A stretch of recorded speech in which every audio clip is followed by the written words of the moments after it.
Alright guys, I'm going to run y'all through an update really quick. We have the HVAC coil that was missing. They finally sent it to us. When we called them, we told them part of the agreement is we would do the outside unit. They would furnish everything for the inside furnace. And they pretended like they weren't aware of that conversation we had, and they were going to deny it and not even give us the HVAC coil. But fortunately, my wife recorded our conversation with them, and in the conversation, we talk about this piece. So I sent that recording to my sales agent, his boss, and of course, they couldn't deny it, and they sent us the remaining parts for the HVAC, which is like $600, $700 part. Moving throughout the house, we got a little bit done. We got the column done. It's coming along. We're doing this marriage wall. Like you guys said, all that was foam was put in there. Very good comment to do that.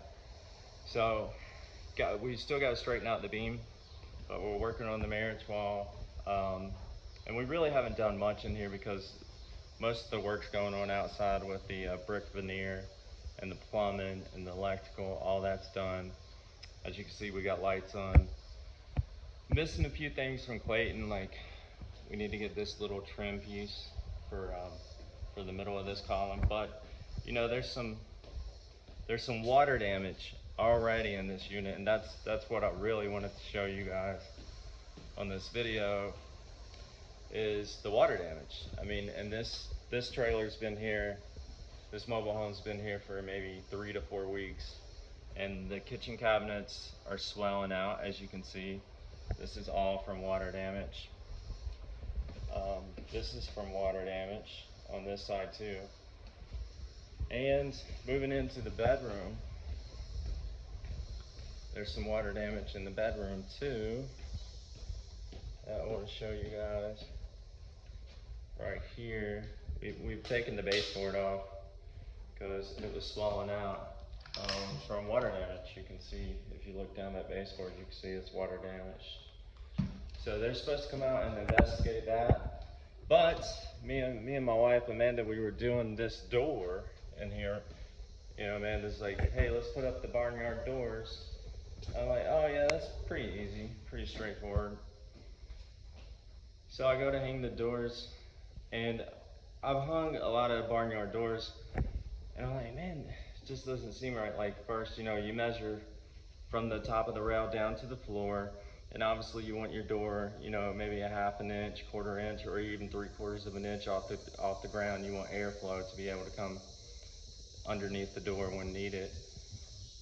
But the doors are bigger than the rail.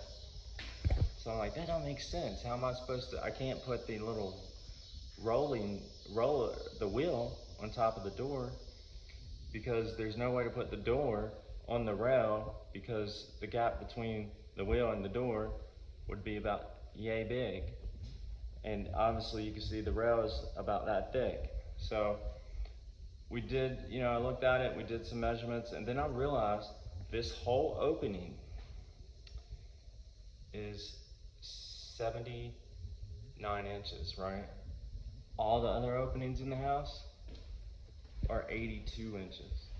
So, and you know, I thought when I first seen this opening that it looked short, but it's definitely short. And that's a big deal. It's not like we could just move this opening up. You know, there's a structural header going across the top. So we're gonna bring that out to them and see what they say. And we'll keep you guys updated. But yeah, it's kind of crazy. The opening's completely too small. The door's bigger than the opening.